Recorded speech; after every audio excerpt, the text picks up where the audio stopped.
Right, thank you sir. Sir, मुझे याद आ रहा है जबकि ये रीऑर्गेनाइजेशन बिल चर्चा हो रहा था तो कांग्रेस और बीजेपी ये दोनों पार्टी का सदस्यों ने उस समय चुनाव होने वाला था शायद इसलिए ज्यादा हर रोज शोर मचाते थे। कुछ लोग विभाजन मांग रहे थे, कुछ लोग खिलाफ बोलते थे और हमारे सीएम रमेश साहब और वाईएस चौधरी साहब वो लोग भी वेल में चले जाते थे और हमें जैसे 255 में निकाला दिया गया, उन दोनों को भी निकाला दिया गया था 2014 में। हमको अभी भी याद है। हालांकि लेकिन वास्तव ये है कि कुछ भी हो, ये एश्योरेंस उस समय प्रधानमंत्री जी जो थे डॉक्टर मनमोहन सिंह जी ने, उन्होंने एश्योरेंस दिया था, इसमें कोई शक नहीं है। और हम मांग करते हैं कि जो assurance on the floor of the house दिया गया इसको मर्यादा दिया जाए, इसको इंप्लीमेंट किया जाए इन लेटर एंड स्पिरिट।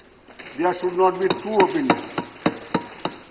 लेकिन सर, जो बात नरेश जी ने अभी उठाया, मैं उनसे भी सहमत हूं कि बहुत सारे राज्य हैं, जैसे कि उत्तर प्रदेश हमारे सबसे बड़ा राज्य होते हुए भी उनकी आर्थिक स्थिति क्या है।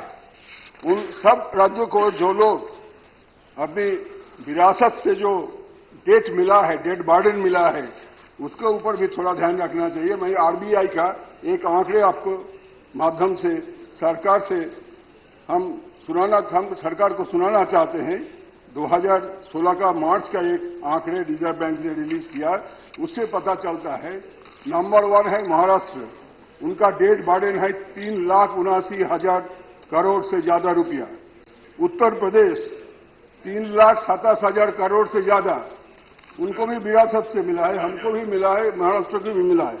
वेस्ट बंगाल 3,08,800 करोड़ का डेट बर्डन। आंध्र प्रदेश 2,62,850 करोड़। गुजरात 2,29,280 करोड़। तमिलनाडु 2,35,260 करोड़, उनको भी विरासत से मिला है।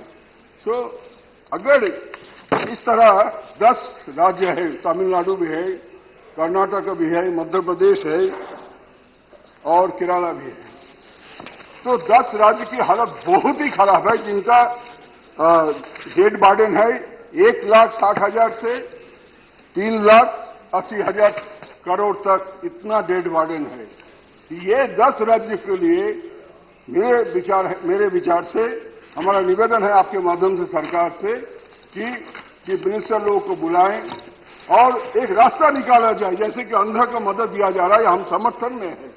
We are supporting the demands of the Andhra Pradesh as assured by the prime minister, but at the same time the chief ministers of these 10 states, they should also be called, and their views are to be taken by the government to solve the problem of debt burden.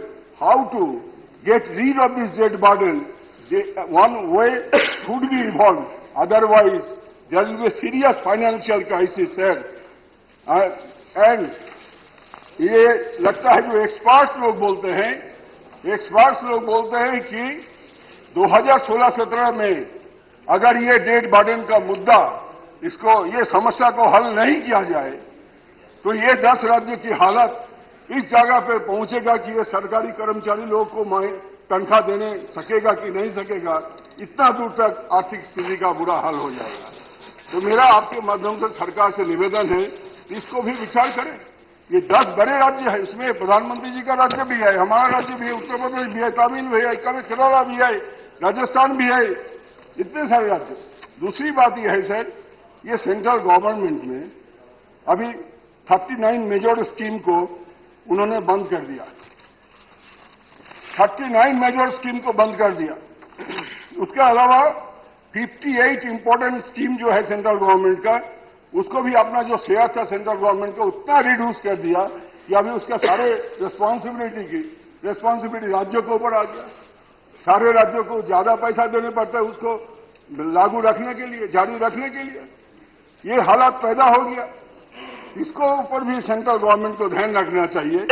और तीसरी बात है, ये मेरा राज्य है, सबसे पिछड़े हुए राज्य जो है, इसमें सेंट्रल सेल टैक्स का जो हमारा एरिया ड्यू है वो 6,500 करोड़ का करीबन 6,500 करोड़ रुपया 2011 साल से आज तक सेंट्रल गवर्नमेंट ने नहीं दिया।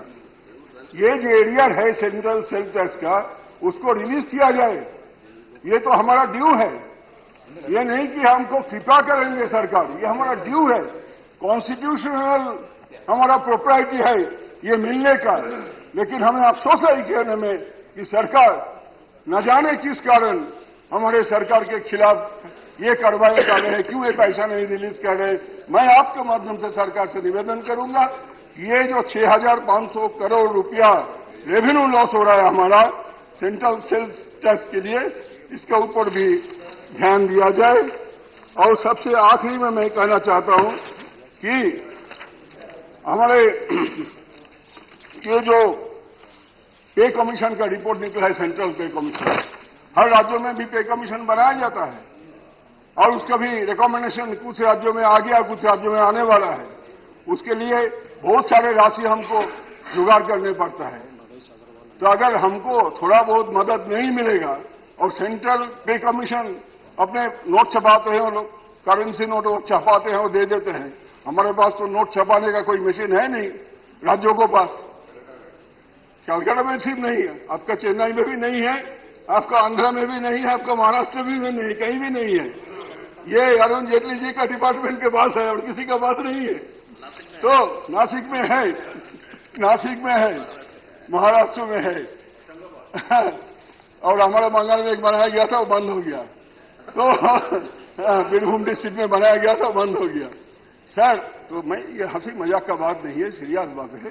मैं आपके माध्यम से सरकार से अनुरोध करूंगा, ये जो समस्या मैंने, ये जो मुद्दा मैंने उठाया आपके माध्यम से, मैं सरकार से निवेदन करूंगा इसको हल करने के लिए सीरियस थॉट होना चाहिए।